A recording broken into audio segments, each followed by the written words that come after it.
This episode of Ham Talk Live is brought to you by Tower Electronics. For connectors, cables, and more, call 920-435-2973 or visit pl-259.com. And by ICOM. Heard it, worked it, logged it. Visit www.icomamerica.com/amateur for more information about ICOM radios.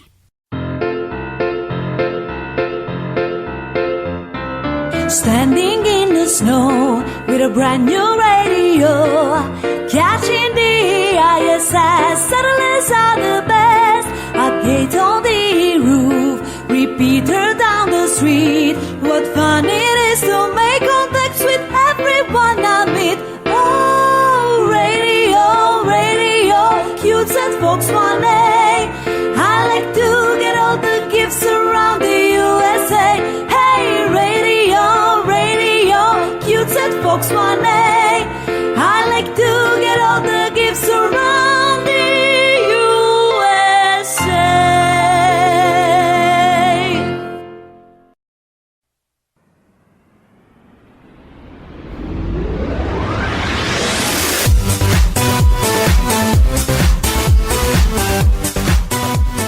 Hello, everyone. It's time for, you guessed it, Ham Talk Live. It's episode number 309, December YOTA Month, recorded on December the 8th, 2022.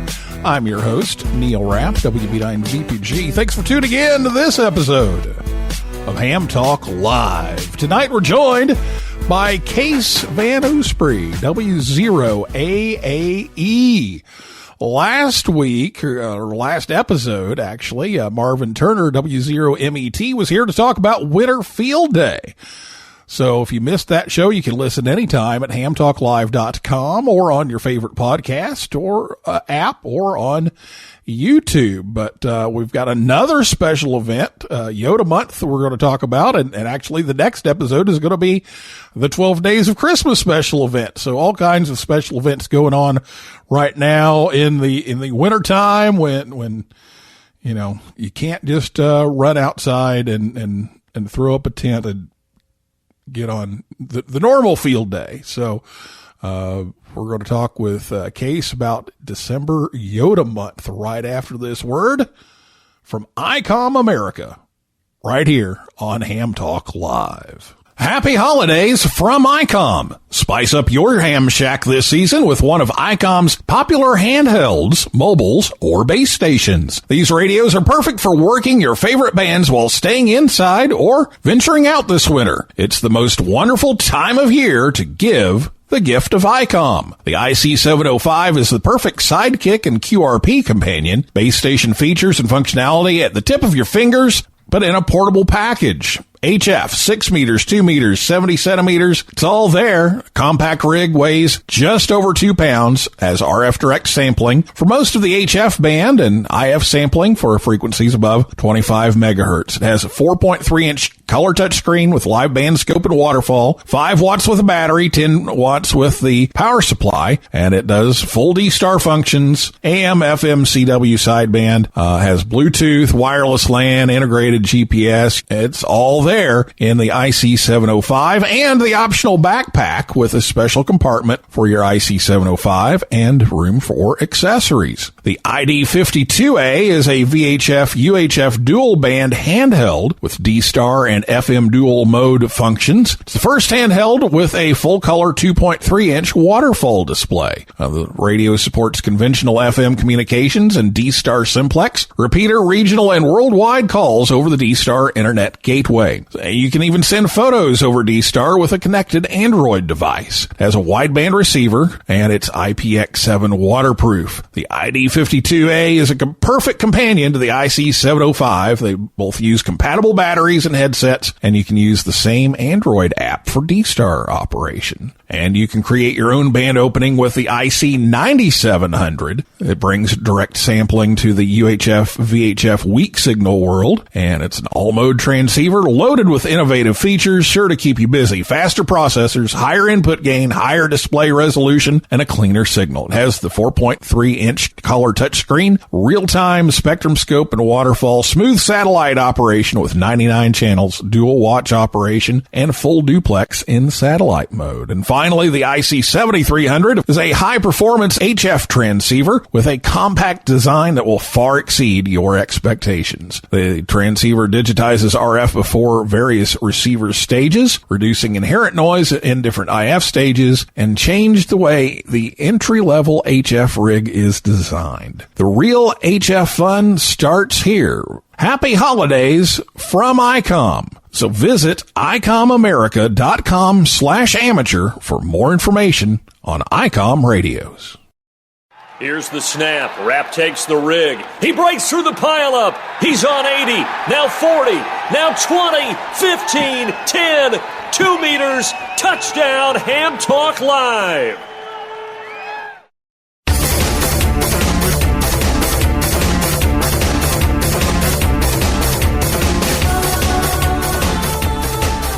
Welcome back to Ham Talk Live. Tonight, Kees Van Oosbree, WØAAE, joins us on the Orlando Amateur Radio Club at Hamcation Zoom line. Kees is one of the YOTA Month participation coordinators for the Americas, and he is 18 years old, an active contester, and also serves as the Youth on the Air Paper QSL manager. So, Kees, it's great to have you back on the show. Neil, for having me on tonight. Now, before we get into this, this YOTA Month stuff, there was one thing that I did want to throw in here, and that is some other success story for Kees. You've had quite the cross-country season, I hear. So I know that at YOTA Camp a couple of years ago, wow, that was 2 years ago. That doesn't seem possible. You were in the ARDF contest, and your cross-country training paid off big time because you were running through the course with no problem whatsoever. But I understand the cross-country season for your state competitions went really well. So tell everybody about that. Yeah, so we have a team. We're a decently small school, so we're we're quite the underdogs in regards to the entire state. But there were about 7 of us on the team. Then there are 2 guys who can sub in when one of us gets hurt, for instance. But our team took first in the state this year for Minnesota State high school cross country season. And at the beginning of the year, our goal was just to make it to state, and regardless, because we had gotten like 13th 2 years earlier in the state. And this year, one of my friends said, "Hey, one of our goals should be to actually win it this year." And I was going, "No, I don't think we can do that." But it turned out to be quite the adventure. And when we got the first place ranking a few meets in, when we beat the number one seeded team, they took 3rd this year. I was like, wow, this might actually be possible, and it turned out that way. And it was first weekend in November, sweepstakes weekend for CW that weekend. We took first by 3 points, so pretty much one place separating us from first and second. So it was quite the ride. And then a week later, we got to run in the national or the regional cross-country meet for the Nike. Nike sponsors it, so we got a bunch of Nike stuff in it for that, and it was quite the fun ride for that, being chosen for the regional in the Midwest. So we weren't really trying very hard in that meet, but it was fun to get a bunch of Nike apparel and go to Sioux Falls, South Dakota for that. So it was quite the year, and one for the year for the record books for our school at least, and great way to end senior year for cross country. So, and I'm thinking about doing more of the amateur radio direction finding stuff regarding cross country. So, something to keep up in the future. Does this mean that if you go and do an ARDF course, that's going to get you a state championship? Is that how that works? I don't know. It might. It sounds pretty fun. And I really should get into that, honestly, because when you introduced that to me at YOTA Camp, I was like, wow, this is so cool. I never knew about this. There should be more of these around the Twin Cities area where I live. So there are a few, and I need to get out and do some. Well, speaking of athletic success, you have a new helper this year that has a little bit of athletic success in his past as well, the Little League World Series. So tell us a little bit about Blake. Yeah, Blake is one of the helpers this year for YOTA Month, and he was in the Little League World Series. I was watching him on TV. A very talented kid at shortstop. I couldn't believe the plays he was making. It was quite entertaining. He's way better, way better than I was at his age, and he's going to excel greatly. I wouldn't doubt if he would be a good college pick. Just seeing the plays that he can make, very impressive for a kid of his stature and everything like that. So it'll be fun to see where he goes, and he's a very talented operator. I was listening to him last year do YOTA Month on the radio at my station. I was listening to him, and he's quite the operator, and pretty fun listening to him. Made a contact with him last year, and I'm gonna look for him on the bands during his allotted hour. This allotted day, rather, this year. So it'll be fun to see what he does with his life, and it'll be nice for him to take over the YOTA Month in a few years when I'm off in college, and handing it over to him. So very talented operator, and he was at YOTA Month this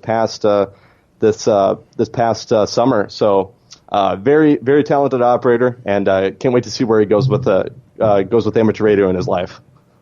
Yeah, and our other coordinator that you've kind of more or less taken over for, who has that situation right now, is Bryant Rascal, KG5HVO. He's off in college in Nashville, Tennessee, and he is playing college baseball. So all of our athletes are running YOTA Month here. So that's cool. But you had a chance to kind of learn some stuff from him, and you're going to pass it on to Blake, and that's how YOTA works. Is we have the youth out there running as much of it as possible. So thanks to you for stepping up to take on a bigger role in that this year, and getting Blake up and running. Well, let's talk a little bit about what December YOTA Month is for those people who aren't familiar with it, and who can participate in this special event. Yeah, so YOTA Month is first of all, it stands for Youngsters on the Air, or Youth on the Air, as we like to say here in the Americas. First started in Europe a few years back, and it has gradually moved over to all regions of the world, including Japan, Asia, and the United States, which is IARU Region 2. Europe is IARU Region 1. And so pretty much it seeks to get youngsters on the air, pretty much, in regards to every aspect of the hobby. So as I was saying earlier, amateur radio direction finding, it exposes, youngsters to different aspects of the hobby, like that I've never heard of. I've heard of satellite, satellite and, contesting, but, didn't hear of that. So, now it's something that I do, and that's the reason, really the reason why, Youth on the Air is around.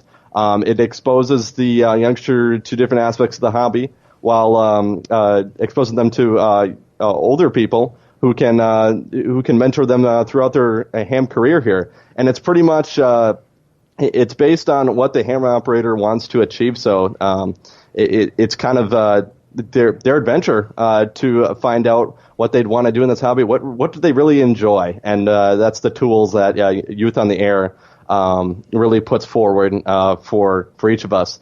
And regards to YOTA Month, so that is pretty much when a bunch of hams around the world, pretty much a lot of countries in Europe and Asia, as well as South America, come to get youth on the air with these special call signs, either in the suffix using YOTA as a suffix, or in the Americas case, we have to use one-by-one call signs for special event stations. And you can work these special event stations all through the month of December, starting December 1st to December 31st of 2022, and this happens each year. And pretty much older guys or younger guys can work these guys on the air that just seek to make contacts with hams around the world and rack up some QSOs. I believe our goal this year is over 100,000 QSOs for all of the stations around the globe here. So that's pretty much the goal, and get as many youth on the air as possible. I know there are a few of my friends that love using these call signs, like Michael, who was running a lot of FT8 a few days ago, running 8 radios at once with a huge station in Massachusetts. So that was fun to see, and see him on the DX cluster there. I was going, what are you doing? No, I'm just running SO8R FT8, but pretty funny. And yeah, I couldn't believe it. And so you can hear the Americas on Kilo 8 Yankee, Kilo 8 Oscar, Kilo 8 Tango, and Kilo 8 Alpha. You can pretty much figure out that the suffix spells YOTA with each of these 4 call signs. And you can rack up awards to get certificates or plaques, and you get points for each station you work on and on each individual band and mode. So pretty entertaining for the oldie to try to work as many special event stations as they can during this month. And I've gotten a few emails saying, what's my point status? I'm going, well, check the website. It looks you might be doing pretty well. So it's pretty entertaining for these old folks to try to work us, and we've gotten some good compliments from a lot of people on social media, etc. So it's been a blast, and I'm not really sure on how the award system works. I'm kind of the person who really dives into the logs and scheduling and everything. But there are some cool plaques that people around the world can earn if they work as many stations as possible. So it's quite a blast for the young people as well, getting high rates and stuff like that. Since I use them during the CWTs. Which is Wednesday CW contest that runs an hour long, and you get huge pile-ups with people wondering what the special event station is doing CW. So it's quite fun, and I can't wait to use them for that. Yeah, well, all the information about the plaques and the awards is on the website. We've copied that over on the Youth on the Air website. So if you go to youthontheair.org and click on YOTA Month, you'll find a copy of that, or you can go to the official website over in Region 1. That's events.ham-yota.com, and there are 4 awards. There's a bronze award. It's 15 points. Silver's 35. Gold 65. Platinum's 105. There's even SWL points, so you can get that, and it explains all the how many points you get and that kind of thing. And then there's plaques for most stations contacted on CW, sideband, and digital. Overall, and then a YL award and a youth award. So those are the plaques, but you can check all that out on the website. But lots of stuff there, but you can go to events.hamyota.com or the link on youthontheair.com and type in your call sign, and you can see what's been uploaded so far in the logs. Now, sometimes those logs take a while to gather, so keep that in mind when you look them up. But now you've been talking about in the USA we have K8, Y, O, T, and A, but also in the Americas we have some other stations that you're not scheduling everything, but we've been the team's been kind of helping get them on the air and get them registered and everything. So who else should we be looking for in the Western Hemisphere here? Yeah, so there are a few other stations in the Western Hemisphere here. We've got I need to pull up the call signs for those, but we've got El Salvador. I know that another kid was asking for the Haitian station that he'd want to work with, and there are a few others. I need to scan my memory for those. I've got them here. Yeah, so thank you. Argentina is LR1 YOTA, and a shout out to Theo down in Argentina. He's really getting things moving down there, and they've got a whole crew of people running LR1 YOTA down there. In Canada, we've got VC3 YOTA and VB7 YOTA. And you mentioned El Salvador, Millie, YS1YXI, she's down there running YS1 YOTA. And then in Honduras, we have HQ2 YOTA, which actually came about from, Millie and her father, meeting some people over in Honduras and talking them into getting involved. And like you said, we're working on Haiti possibly for, Corinne. We're waiting to hear on if she can get that call sign squared away. But those are the ones that are in the Americas, but there's all kinds of them around the world in all three of the regions that are on the air for the month of December. And, I had a couple of people say, it'd be nice if there were more people on and I agree, but most people are in school right now. And so that was one issue. The second half of the month seems to be much more active. Mm-hmm. That is very, very true. With the Christmas season running around here pretty quickly, the operators will have way more time to participate, and likewise for me, I will have way more time on my hands with finals coming up here and everything like that. But I realized that in the 2020 season, during the pandemic, we had a lot more time because a lot of people were online, et cetera, and they were pretty much just running FT8 while they were in class on the side there. So that's what I heard from Michael anyway. So we had a lot more people during that time, and especially during 2019 because I think it was brand new in the Americas at least. I'm not sure down in South America and Europe, but in the Americas, I think it was like brand new in 2019 when I first got into it, and I asked Brian if I could participate, and he took me in immediately and got me scheduled and everything like that. But 2020 was probably our highest amount of participants this year, or in 2020, and then this year I think it's up from last year.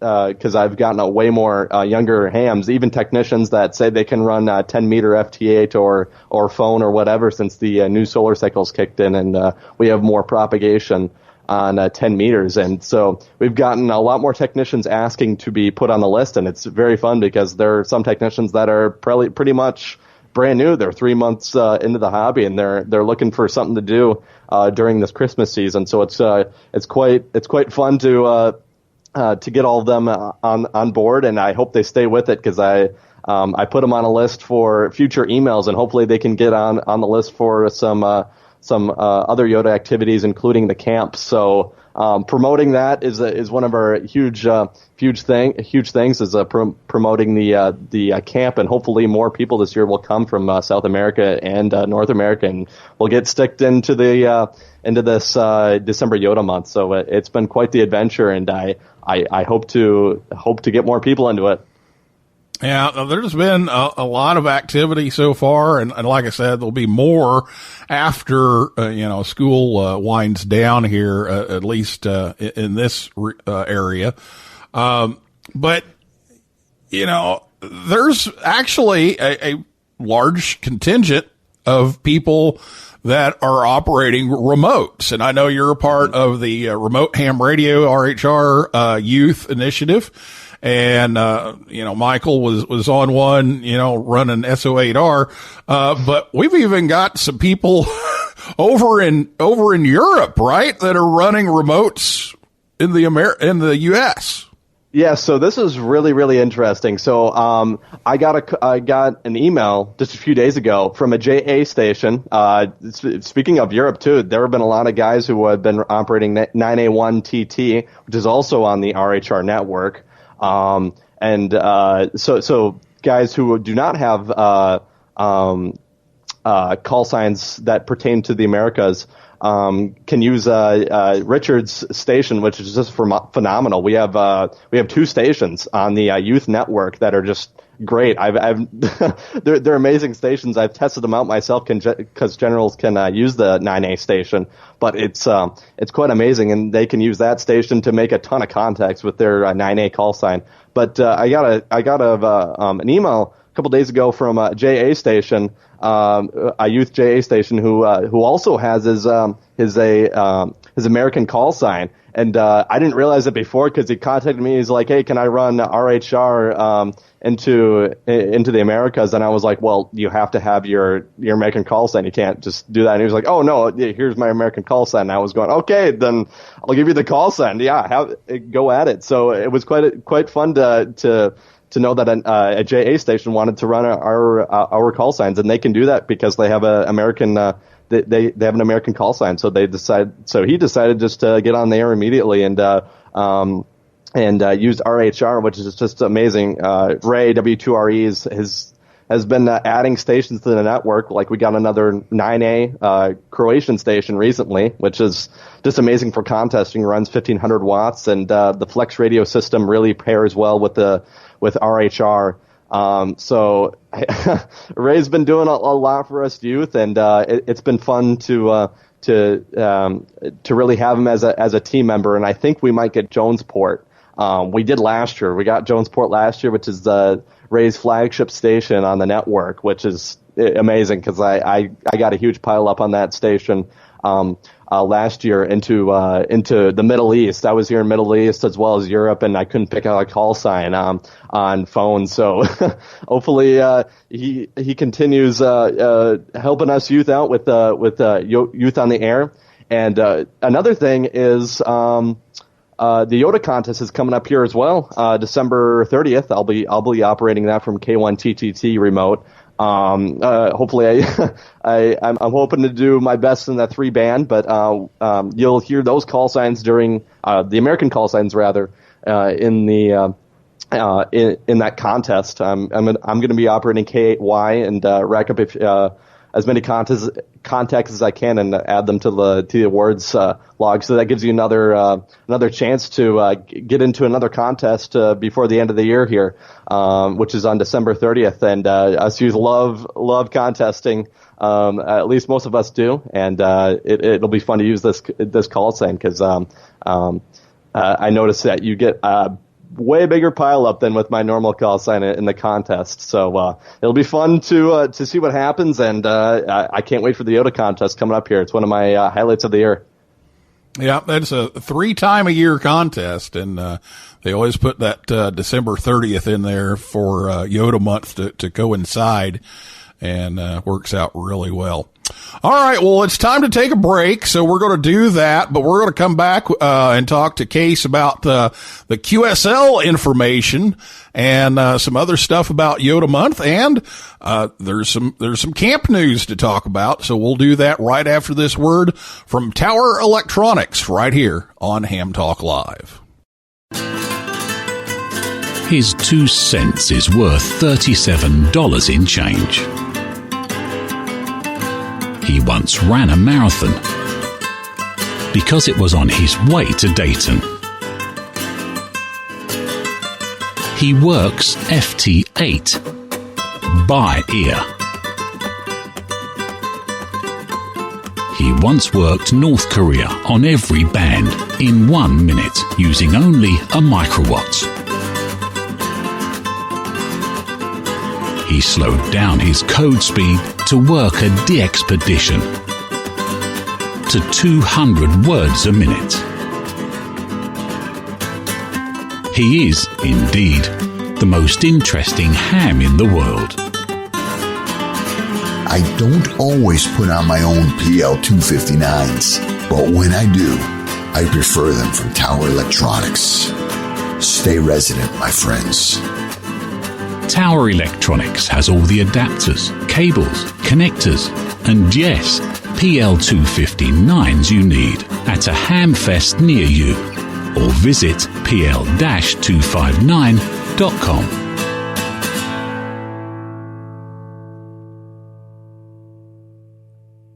And the Tower Electronics Hamfest schedule.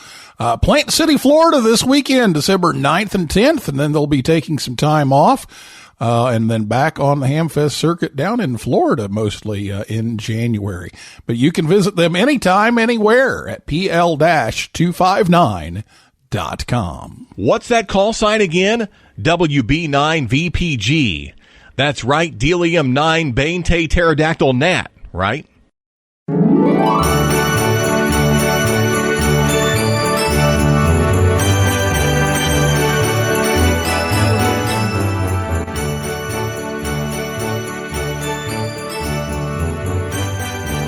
And welcome back to Ham Talk Live. Be sure you check us out on Facebook, Twitter, and Instagram. We do post there from time to time, so check out what's going on and find out when we're actually live. You can listen live as opposed to recorded. But right now, it's almost time to get back to Kees and talking about December YOTA Month, but first, it's the N9 GSU Joke of the Week. Now it's time for the Ham Talk Live Ham Radio Joke of the Week, a part of the show where Rick tells us a ham radio joke. The Ham Talk Live Ham Radio Joke of the Week is brought to you by QRM Labs. Now, here's Rick Garrett, N9 GSU, with today's Ham Talk Live Joke of the Week.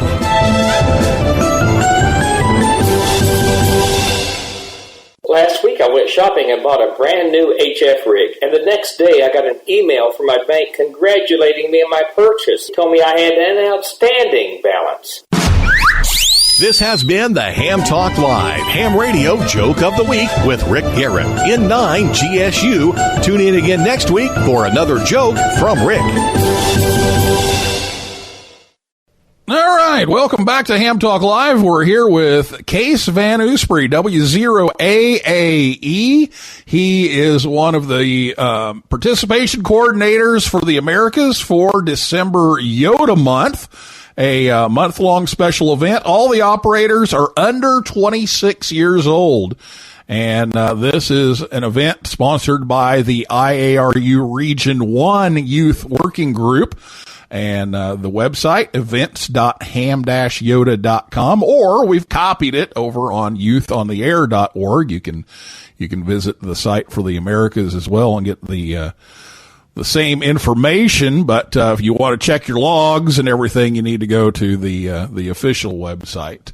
But he is here. We're talking a little bit about December YOTA Month and the participation here in the Western Hemisphere. And one of the things that I did want to bring up is the QSL policy, because when you have, 100, I think one year it was 122,000 QSOs in the logs, it's kind of hard to keep up with QSL cards. And so the team over in Region 1 that runs the event has implemented a QSL policy, and you don't need to send in your QSLs. Your QSLs are not going to the individual operators. It would be nice if we could do that, but there's just too many of them. There's too many operators, too many cards to do that. So you really don't need to send in a QSL card, but there is a way for you to get QSL cards. So let's talk a little bit about the QSL policy here for YOTA Month. Yeah, so so you can actually look at our individual QRZ pages if you have any questions regarding any of this, and send email to qsl@ham-yota.com. But you can request your QSL card from Club Log OQRS Club Log OQRS system, which is quite popular. I've really never used it myself, but I've heard it works pretty well. And for those of you who use Club Log, it's quite a useful tool there. And you do not need to send us your QSL card, as repeated by Neil here. And that's pretty much it. If you are an SWL and want to receive your QSL card, feel free to fill out a form here that is on our QRZ page. And all of our QSLs are through European ham EA1JAY. So it used to be Tomy HA1RT. I think that was his call sign. I don't remember, but 8. Oh, okay, HA8. Yes. So it's pretty simple, and any questions can be contacted via QSL@ham-yota.com, so you can get your awards and everything like this. And then we have a page where you can claim your awards, etc. On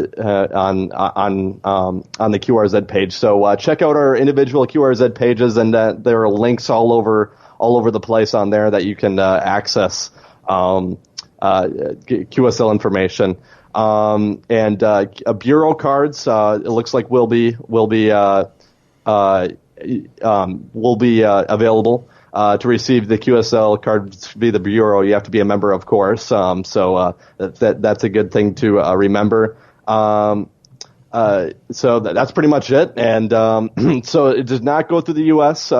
System. It goes to the European system for all the U.S. hams. That's just a heads up there. So for those of you that like cards, you can sure go at it and try to get your awards, and QSL's all taken care of. And you can find those individual links on the QRZ pages, K8Y, K8O, K8T, and K8A. And so they're all there, and you can see the stations that we worked on a particular day. So yeah, that's pretty much for it for QSL. Yeah, if you do the OQRS and request, it's an online request for a card. If you wait for it through the bureau, it's free. We kind of pass the hat between all the YOTA and Youngsters on the Air groups and pay for that. But if you want it direct, there is a €3 charge to help pay for the postage. And if you have a bunch of cards, just email them and they'll figure out what the postage is to make that happen. But like I said, if you wait on the bureau, it's actually free of charge. They print all the cards in one place and have all of those and take care of all of that. So the Youngsters over in Region 1 are taking care of all of that. So we thank them for that. And but yeah, don't send them to Case. Don't send them to me. Don't, because we can't handle them. We can't handle them. Nope. Yeah, we have nothing to do with QSLing and awards and all that. So, yeah, don't send it, because it's going to go in this pile that I have here, and that's where it sits.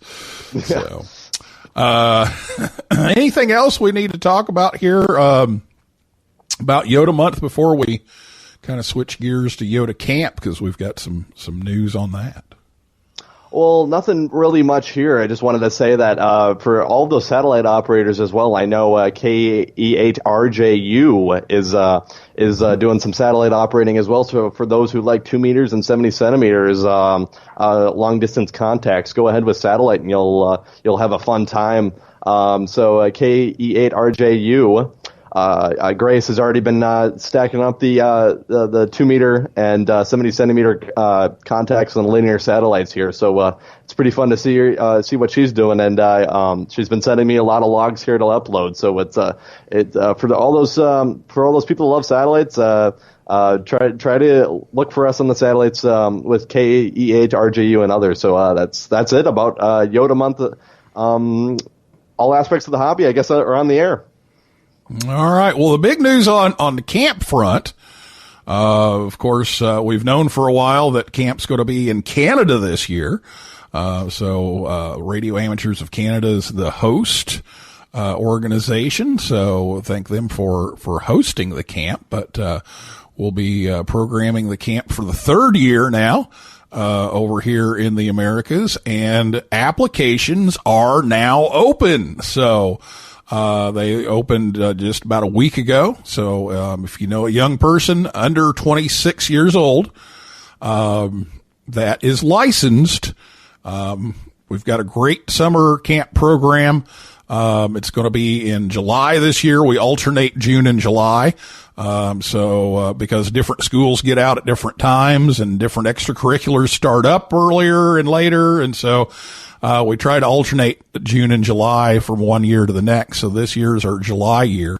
For those who, get out of school a little bit later, this is your chance to go. So, go over to youthontheair.org and you can apply. There's brochures there that you can read up, more information about that. If you're in the U.S., all you need is a passport. If you are outside of the U.S. or Canada, obviously, then you're going to need a passport and possibly a visa, but we've got that information, on the website, so you can find out more of that. So, Kees, convince these people that these young people need to go to YOTA camp. Oh yeah, so it was a blast when I went 2 years ago. I couldn't go last year because of some conflicts during that week that we had YOTA camp. But it's just a blast. I was waiting for it since early 2020. Then the COVID-19 pandemic hit and then it went out the window, but then it came back the next year and couldn't wait for that weekend in July. And I still have memories and still talk to some guys that I met at YOTA camp from that year. And each day was just full of fun. We even got to go to an amusement park, which was a blast, and do some ham radio stuff off the Eiffel Tower, the small Eiffel Tower there, which was quite fun. But I learned so much stuff regarding DMR, which I had never done. I haven't really done any 2-meter 440 digital stuff before. I'm mostly an AHF guy, but we had the hotel station on the air there, which I don't know how you guys set that up. That was quite amazing because I see coax going through the roof and everything. I'm going, wow, the hotel must be pretty nice in doing this. But we did a CWT from there, I believe. All by hand, which was quite impressive because I usually use a keyer. But just exposing us to different aspects of the hobby. We used the 9700 and the 7300. Didn't use the 7610 because they were short. There was a shortage of them, and the ICOM needed as many as they could. But last year, I know they used a lot of 7610s, which is a fun radio. And it was nice to have ICOM donate or let us use those different radios, and they even let us use a ton of brand new IC 706s. Couldn't believe it. I saw the most money of my life stacked in front of me that day with all the boxes of 706s, and we dove into those, opened them up, and started using them on a ton of other things. We sent SSTV, explored different things. Yeah. 705. I don't know why I said 706. Yeah, thank you. The 705.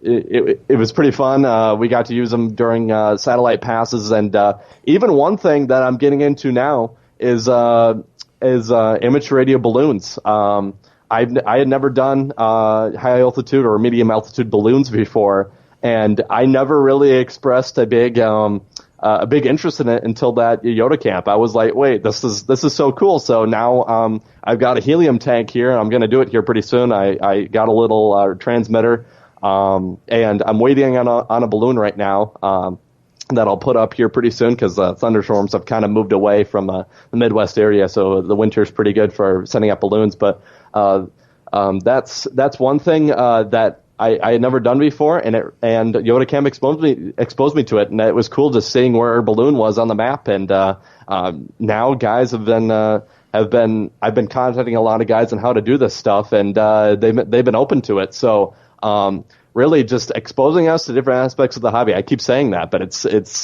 the truth about YOTA Camp. And if you're a new ham, it's a place for you to go because you see stuff you've never seen before, and pretty much just getting on the air with our special W8Y call sign. It won't be that this year because we're up in Canada, but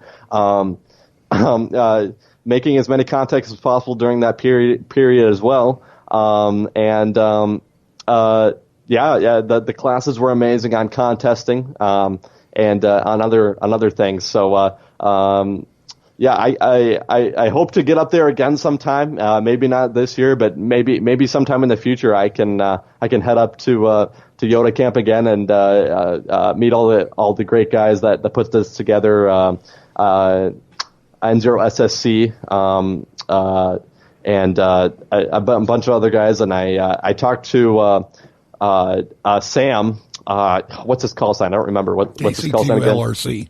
Yep, KC2 LRC. I talked to him for about an hour the night before we left the camp, and it was nice knowing his story and everything like that, and getting to know these adults that love youth so much that they decided to put this together was a huge thing. And I just want to thank you, Neil, because you're the one who really got the insurance, all the things that needed to be done with these last few years. So I appreciate it so much, and I hope to continue this legacy on to the next generation.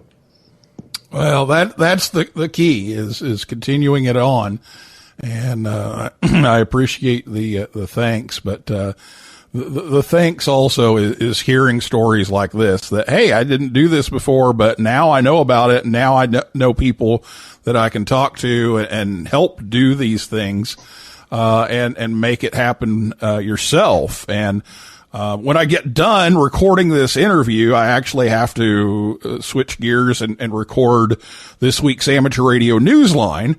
And spoiler alert here, the top story is about our own Jack McElroy, KM4ZIA, because a balloon that he launched similar to at YOTA Camp, similar to one of them, actually is going over the South Pole right now. And it kept firing all these error messages because it didn't know where it was, because it was so close to the South Pole that it actually started sending out a bunch of errors that it couldn't get its location. So that's pretty cool. So he's making records here, the first balloon to cross the South Pole. So, all kinds of cool stuff. Wow, that's so much fun to hear from a young ham. Wow. That's pretty impressive. Yeah. So he's done our ballooning for the last couple of years. And of course, Audrey, his sister, has been helping. She's been tied up with things, too, and hasn't been physically there yet, but Jack stepped in and did it, and now, you're getting ready to do one. So it's some pretty cool stuff. So make sure you check out that story over on Amateur Radio Newsline this week, and you'll hear a little bit more about that story. So, well, Kees, I better get on my way over to Newsline, but thank you so much for taking the time to share about YOTA Month with us and YOTA Camp, and remind everybody that youthontheair.org, you can find all this information and a bunch of other places as well, but everything is there. So if you want one single place, youthontheair.org, there's even a link there that you can click on that will filter out all the YOTA call signs around the world on DX Summit for you. So it'll give you a list of who is on at the moment. So that's a cool little link that's available there as well. But thanks for coming on. Thanks for all your hard work in getting all the schedules made for the U.S. and getting everybody's logs in. And we remind all the young people out there that are participating, get your logs in. We need your logs as soon as possible. So make sure you upload those to the Google Drive and get those to Kees. And thanks for all the work you've done and the team has done to get other countries besides the U.S. involved in this great special event. And your help has been tremendous. So thank you so much for doing that. Well, thank you very much for having me on tonight, and I appreciate all you're doing for YOTA stuff itself, YOTA Camp, and et cetera. And we'll see what this year comes to for the Canadian one. I hear there are a lot of kids signing up. So yeah, thank you for having me on, Neil. And I can't wait to use these call signs in a few weeks when I'm done with finals for the senior year. Thank you very much. All right. Well, that is a wrap for this edition of Ham Talk Live. Thanks to my guest, Kees Van Oosbree, WØAAE, and everybody out there in cyberspace for listening, and invite you back next time. Next time, Sally, K2RYD, and Lou, NO2C, will be here to talk about the 12 Days of Christmas special event that's coming up soon. And for a list of all of our upcoming guests, just go to hamtalklive.com. So for now, this is Neil Rapp, WB9 VPG, saying 7-3-7-5, and may the good DX be yours. So 73s to you and your family. I'll be seeing you further down below. Yeah, 73s to you and your family. I'll be seeing you further down below. It's hard.